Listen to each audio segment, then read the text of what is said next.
Demos Ave Maria, cheia de graça, o Senhor é convosco. Bendita sois vós entre as mulheres, bendito é o fruto do vosso ventre, Jesus. Santa Maria, Mãe de Deus, rogai por nós, pecadores, agora e na hora de nossa morte. Amém.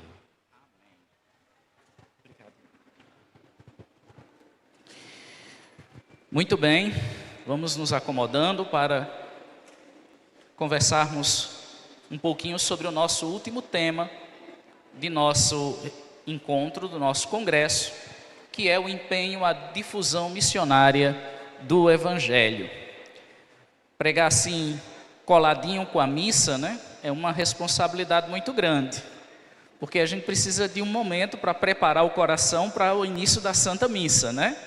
E aí a gente vai preparar o coração escutando uma pregação. Mas ficava feliz porque eu via que eu estava com o altar de um lado, a Virgem Maria do outro, e tenho certeza que ela e o altar preparam o nosso coração. Vamos pegar então a nossa palavra, a nossa Bíblia, e abrir no Evangelho de São Lucas, capítulo 10. Vamos ler 2 versículozinhos, o 1 e o 2, tá certo? Vou ficar olhando aqui para não me perder no tempo que a gente tem antes da celebração. Lucas capítulo 10, versículos 1 e 2. Acompanha a leitura. Depois disso, o Senhor designou outros 72 e os enviou 2 a 2 à sua frente a toda cidade aonde ele próprio devia ir.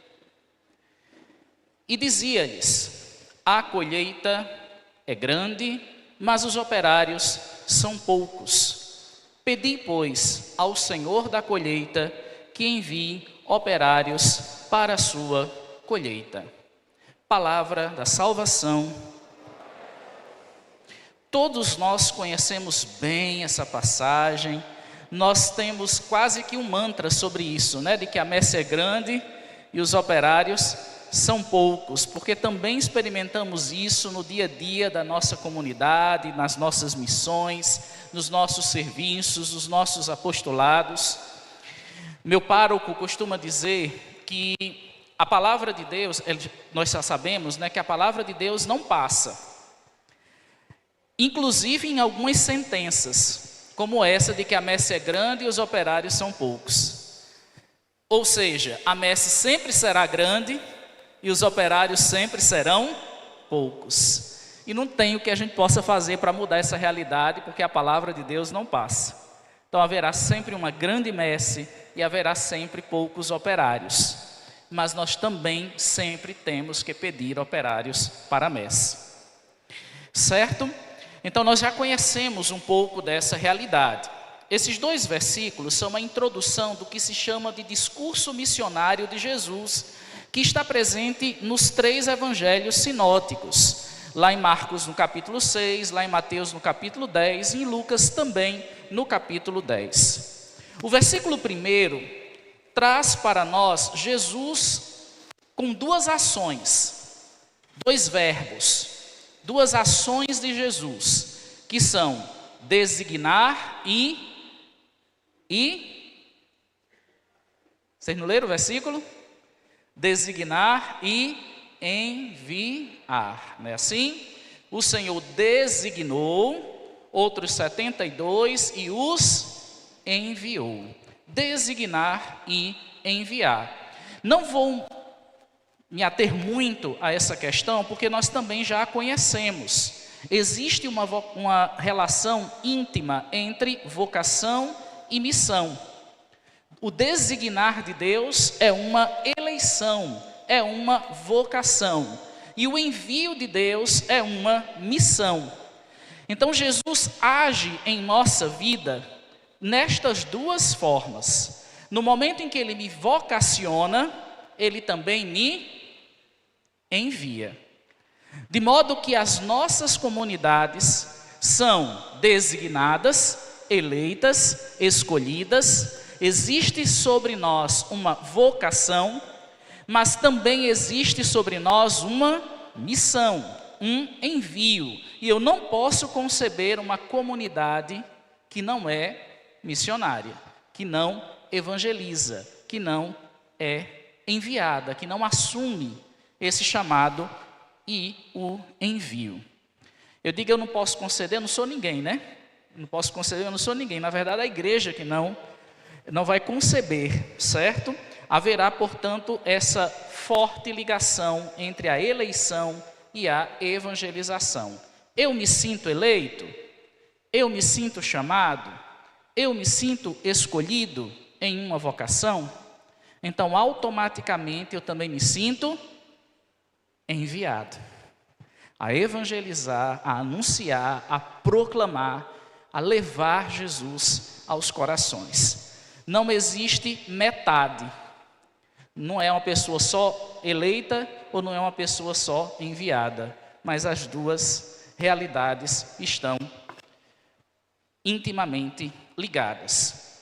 Nessa passagem, Jesus envia quantas pessoas mesmo? Quantas? Olha vocês errados.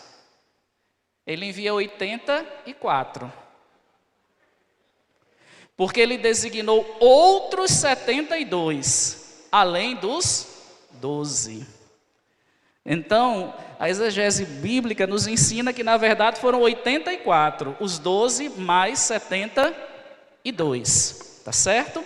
Então, mas se eram 84, por que é que Jesus não disse logo que estava enviando 84? Por que o autor bíblico não colocou o número 84, mas quis evidenciar o número 72? Vocês sabem? A resposta está lá em Gênesis 10. 72 era o número que Gênesis traz dos povos da terra.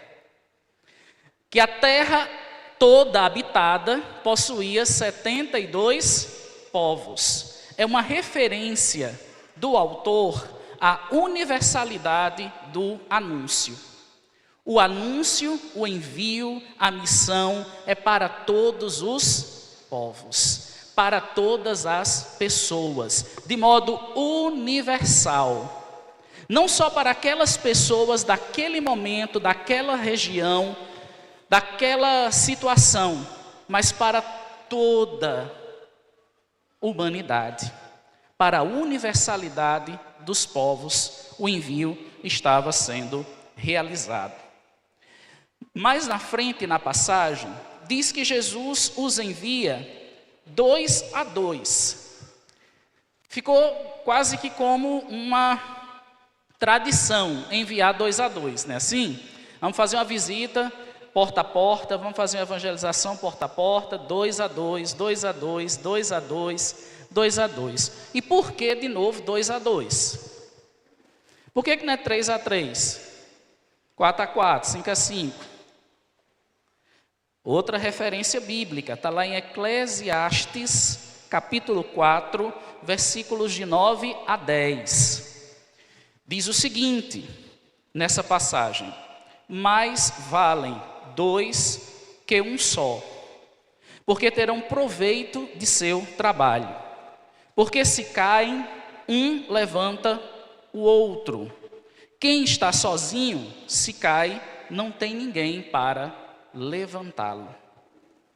Jesus estava nos ensinando que a missão tem sim uma dimensão de anúncio, de proclamação, mas também tem uma dimensão de unidade, de que eu preciso do meu irmão para anunciar.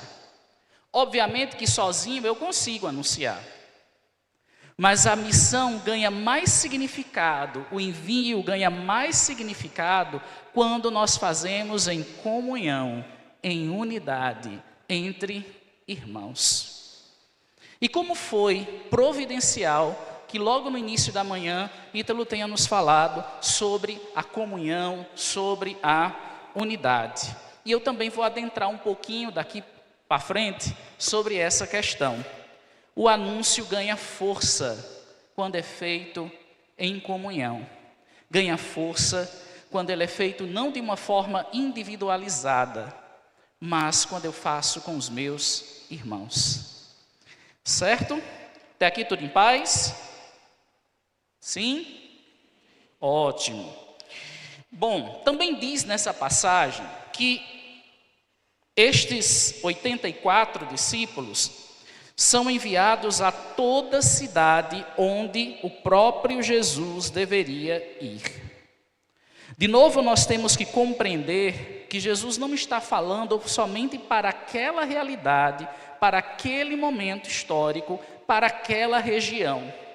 Nós somos enviados para anunciar Jesus em todas as cidades onde ele deve chegar, no ontem, no hoje e no amanhã. Eu sou um novo membro desses 84 discípulos que tem a missão de anunciar Jesus nas cidades do mundo em que Jesus deveria ir. Nós é quem vamos por ele, em nome dele. Eu e você é quem hoje levamos Jesus às cidades onde ele deve ir. E é por isso que também a passagem, a última referência que eu faço ao texto bíblico, certo?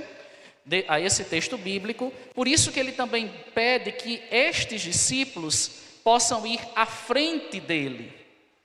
Que eles vão 2 a 2 à frente de Jesus a todas as cidades.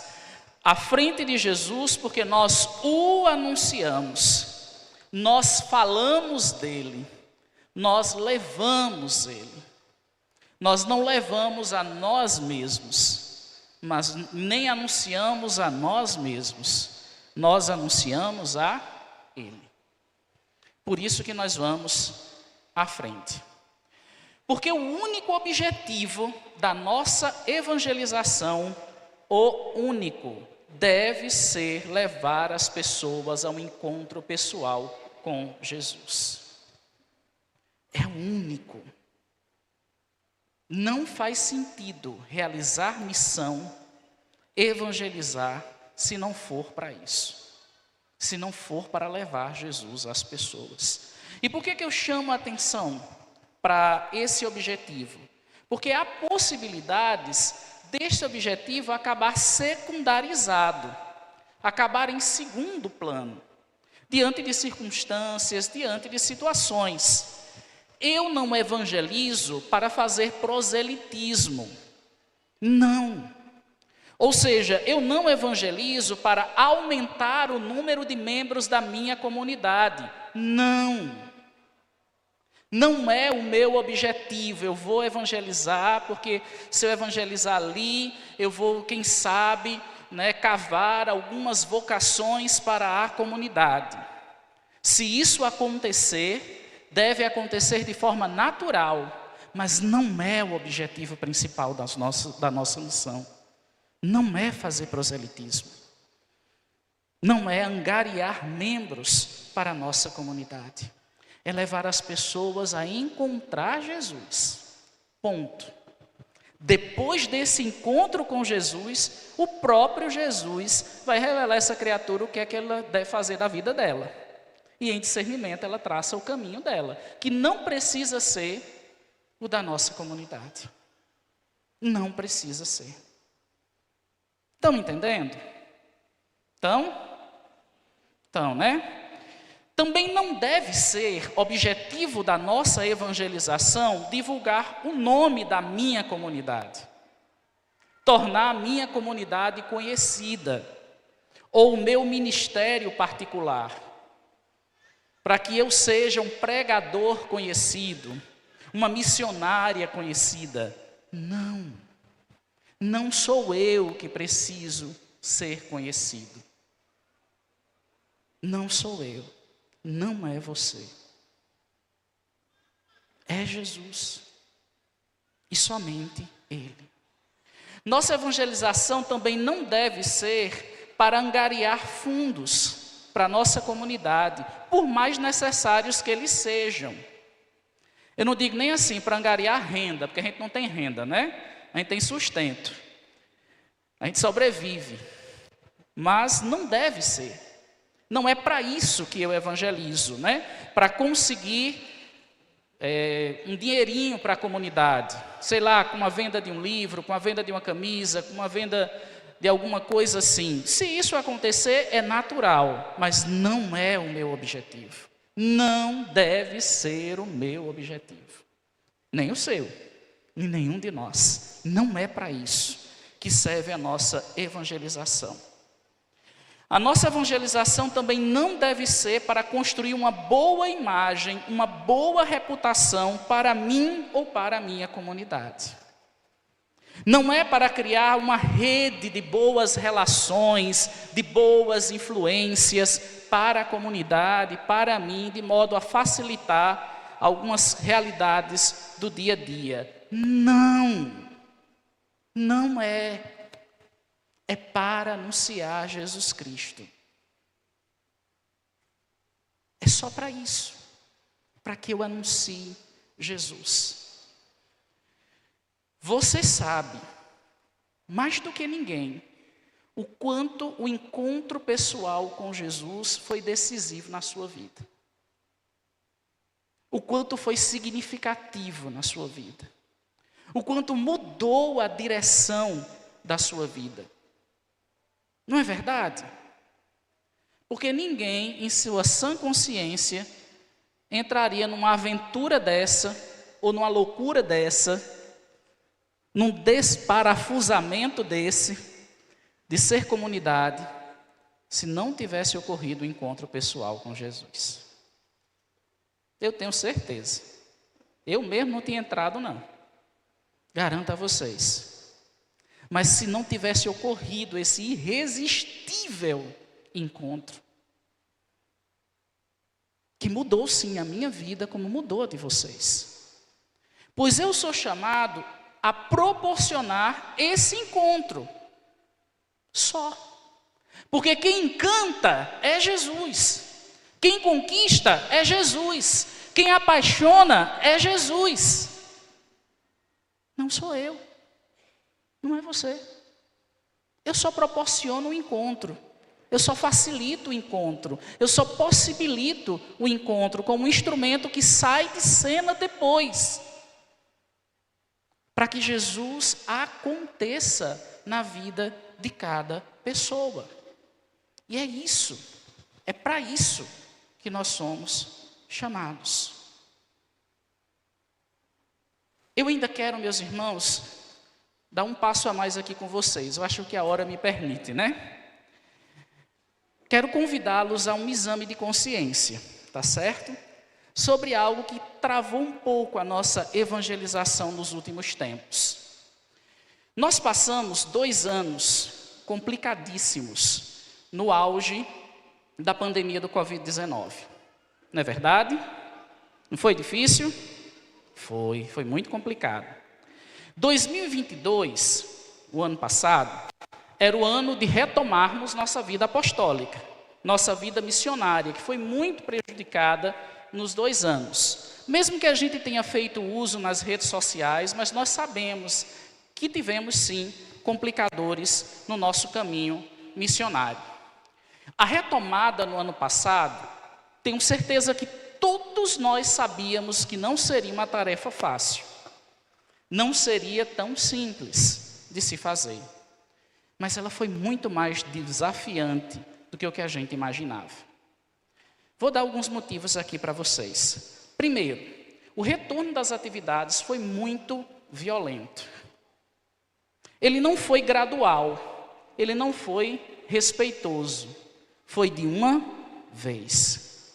As atividades seculares, as atividades pastorais foram retomadas num ritmo frenético.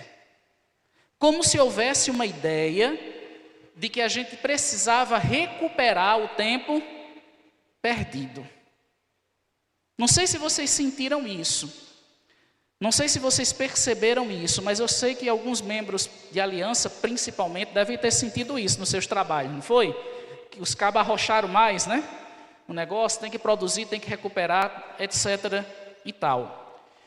Parece que a gente não aprendeu nem muita coisa, sabe? Porque nós não perdemos tempo na pandemia. Nós perdemos vidas. nós perdemos saúde, nós perdemos direitos, nós perdemos tanta coisa.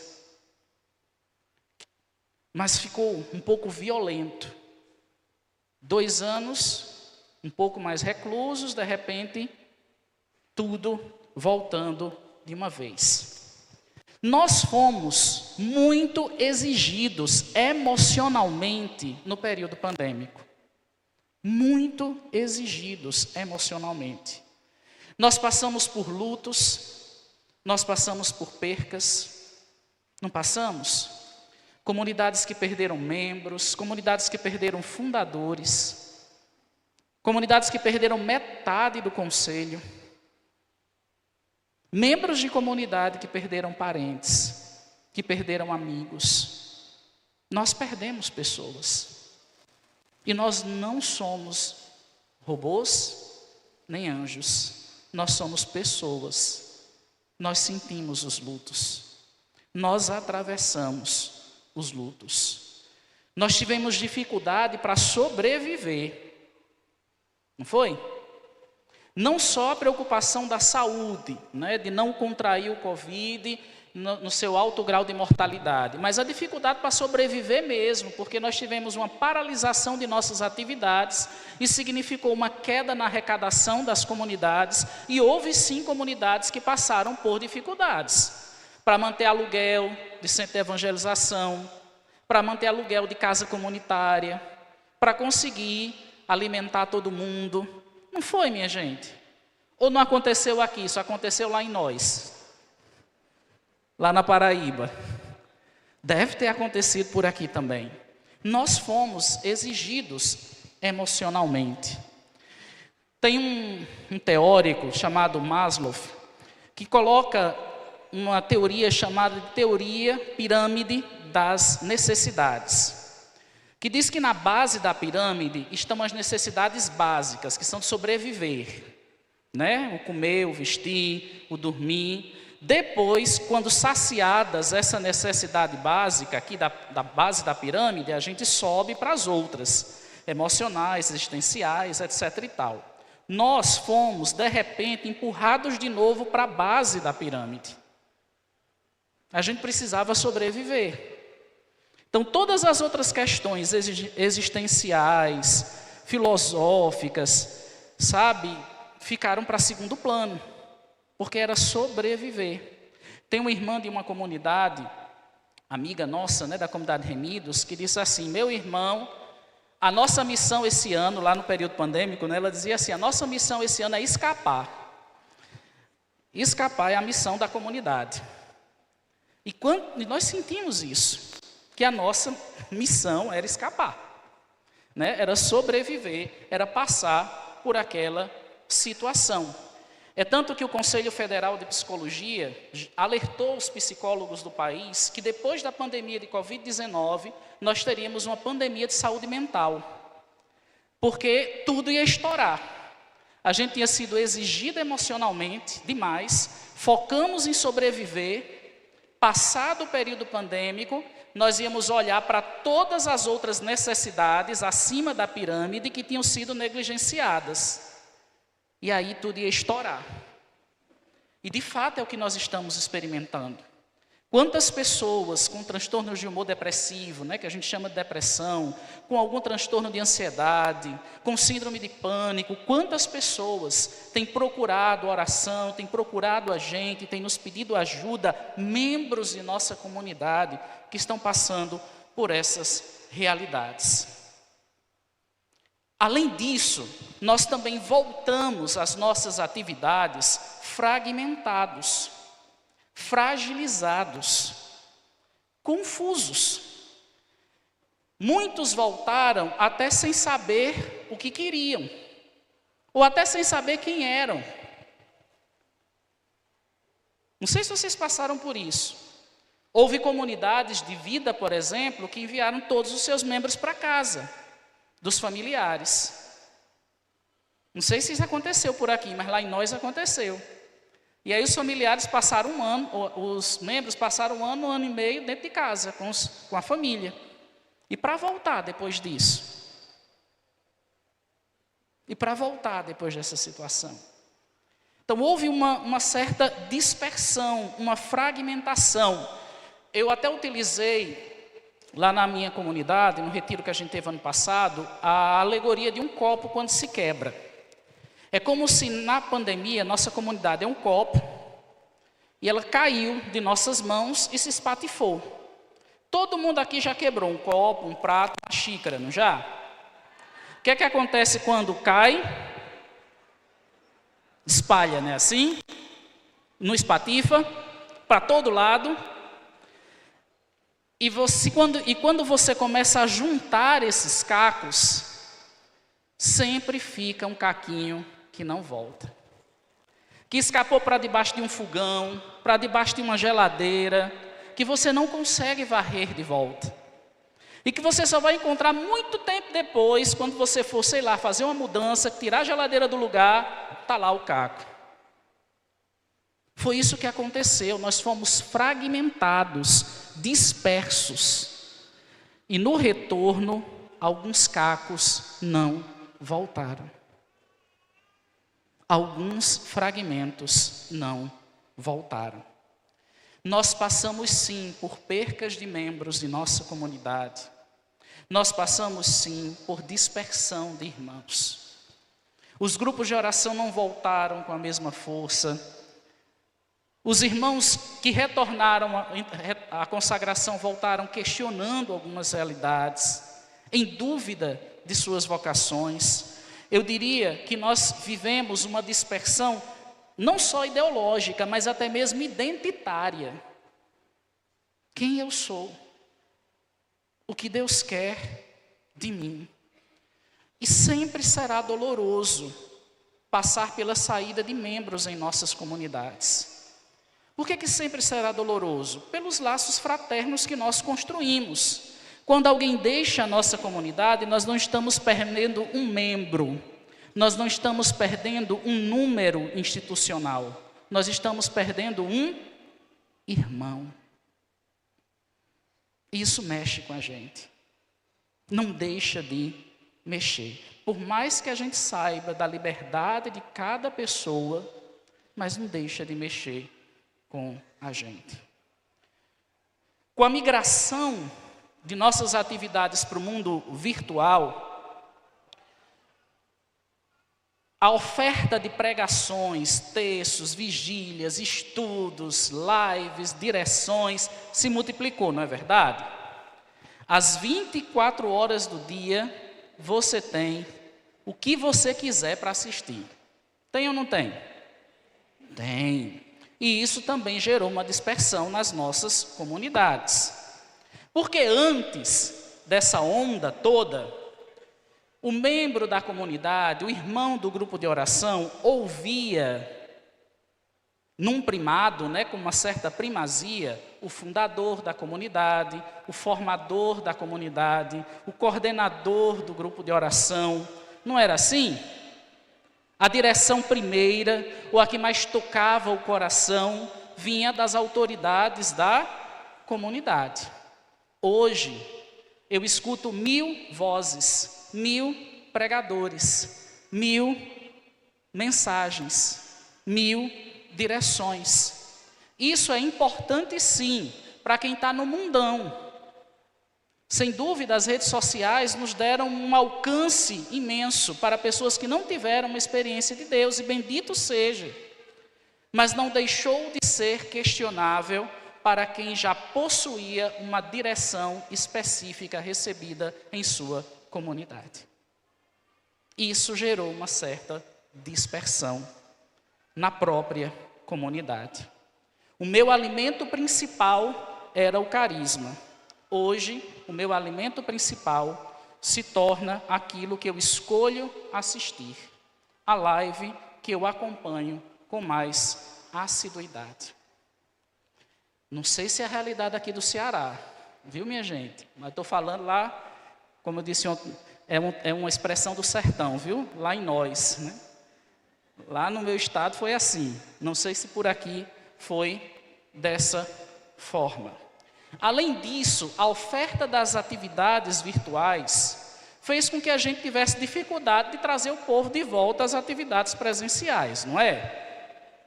Não sei se é assim aqui, mas lá em nós, quando a gente anuncia um encontro, as pessoas não perguntam mais qual é o tema, quem é o pregador. A primeira pergunta que faz é se vai ter transmissão, se vai ser híbrido, se vai ser remoto.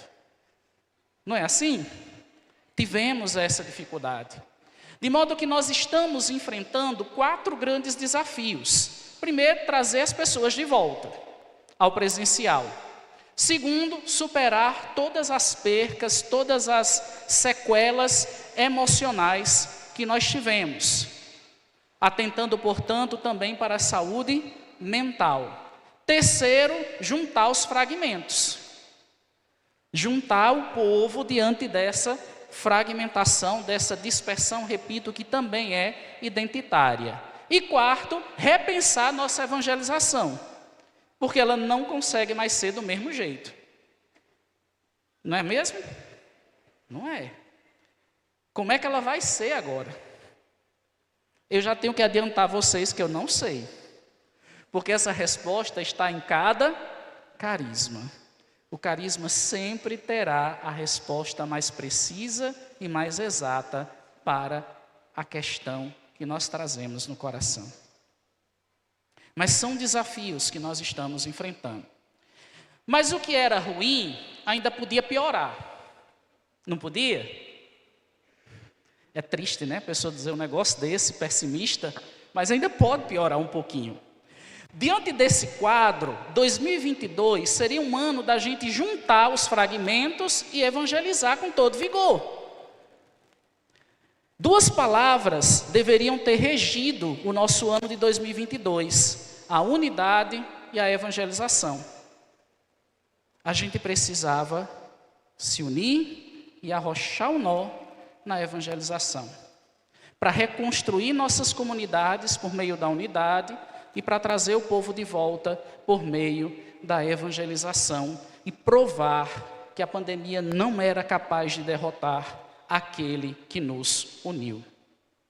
Me perdoem o que eu vou dizer agora, meus irmãos, mas infelizmente o que nós assistimos no ano passado aqui no país foi uma constrangedora e uma vergonhosa divisão entre os cristãos. De repente, nós nos dividimos em 2 grupos, os fascistas e os comunistas, e um acusava o outro, e um questionava o outro. Em vez de nós nos sentirmos um povo só, nós ficamos divididos. E nessa divisão, o anúncio de Cristo foi secundarizado. Ficou em segundo plano. Nas nossas redes sociais, nas questões que nós abordávamos, independente das motivações mais que justas e mais que lícitas que nós tínhamos para fazer isso. Eu sei da sinceridade que estava no coração de cada um de nós quando nós fizemos isso. Eu sei da retidão, da integridade que nos movia, os bons motivos que nos impulsionaram a isso. No entanto, nós não falamos de Jesus. Nós secundarizamos o anúncio.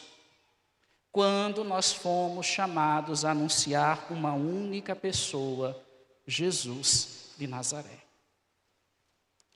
Isso nos fragmentou ainda mais, desacreditou a nossa evangelização, comprometeu o nosso anúncio. Eu não tenho dúvidas que isso foi ação do inimigo. Porque diábolo é o que divide. É o que nos divide. O maior testemunho e a maior evangelização do cristianismo sempre foi e sempre será o amor.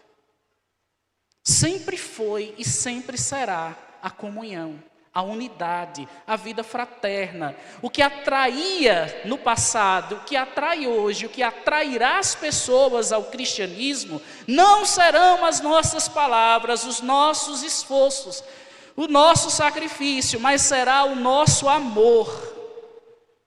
porque todos os fiéis viviam unidos e possuíam tudo em comum. Atos dos Apóstolos continua a ser o nosso modelo, o nosso exemplo, continua a reverberar na história da igreja, a multidão dos fiéis, um só coração e uma só alma. Isso atrai, isso conquista, isso muda as pessoas, porque o mundo não consegue dar isso às pessoas. Os laços que se constroem fora da experiência de Deus são laços de interesse, são laços de exploração, são laços de fragilidade, são laços líquidos, como já dizia o Bauman.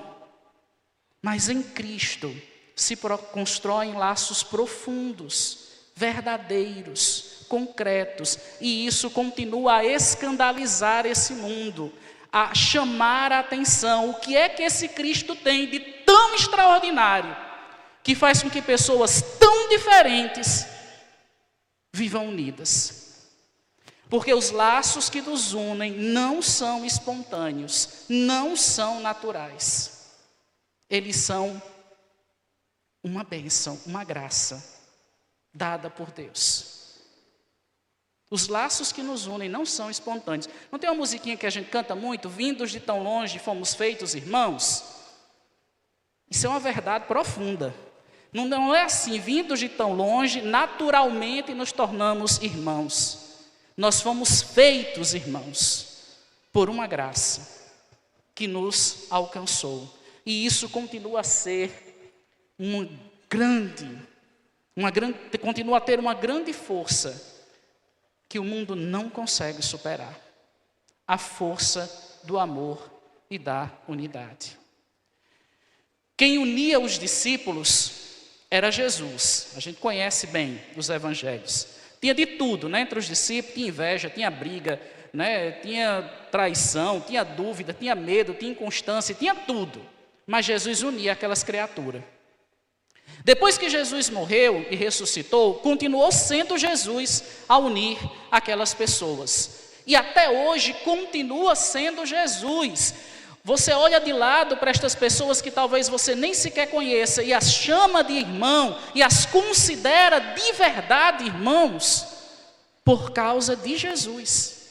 Ele continua a ser quem nos une.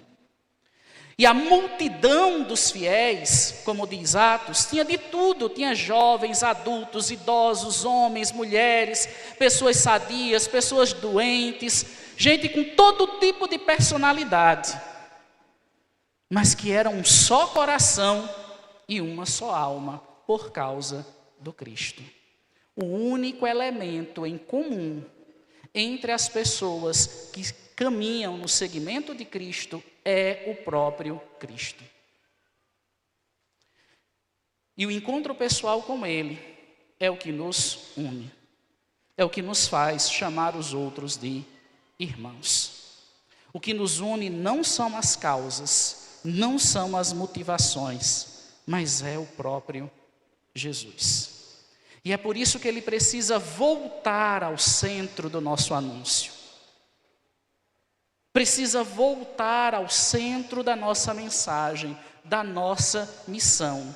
Se isso acontecer, nós estaremos sim cumprindo o nosso envio e a nossa missão, e nós experimentaremos de novo no seio das nossas comunidades o cessar das divisões, o cessar dos julgamentos, e nós experimentaremos de novo essa comunhão que nós tanto falamos.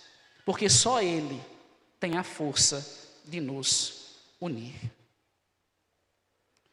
O documento de Aparecida, estou terminando, viu? Diz assim: Jesus saiu ao encontro de pessoas em situações muito diferentes, homens e mulheres, pobres e ricos, judeus e estrangeiros, justos e pecadores, convidando-os a segui-lo. Hoje, segue convidando a encontrar nele o amor do Pai. Por isso mesmo, o discípulo missionário há de ser um homem ou uma mulher que torna visível o amor misericordioso do Pai, especialmente aos pobres e pecadores.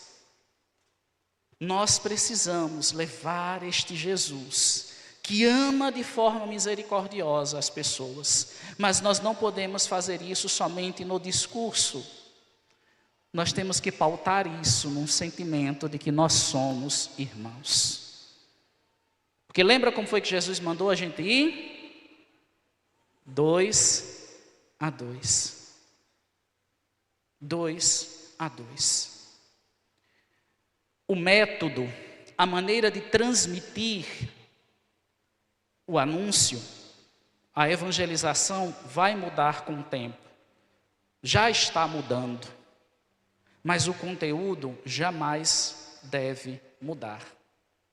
O método se adequa, a essência não. A essência não passa, a essência permanece.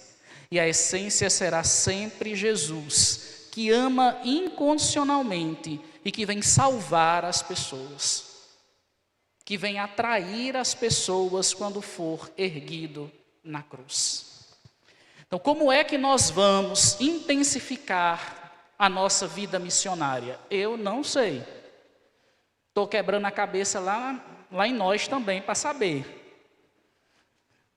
Mas uma coisa eu sei, independente do método, independente das estratégias, uma coisa jamais pode mudar. As pessoas precisam conhecer Jesus. E um Jesus que as ama, que as acolhe, que tem misericórdia deles. E elas vão compreender melhor quem é esse Cristo, se elas olharem para os anunciadores e encontrarem comunhão e unidade. Mas eu creio que nada está perdido, sabe? Nada está perdido porque Jesus é o Senhor do tempo, é o Senhor da história, é o Senhor da humanidade. E não tem quem derrote Jesus. Ninguém, nenhuma força, nenhum contexto, nenhuma situação derrota Jesus. Ele é o Salvador dos povos. Ele é o Salvador da humanidade. Ele tudo venceu na cruz. Ele garantiu a vitória sobre todas as adversidades. Mas eu e você precisamos olhar para o crucificado e dizer: Jesus, nos ensina de novo a sermos irmãos e a evangelizar. Tenho certeza que Jesus não deixará de atender a nossa oração. Amém?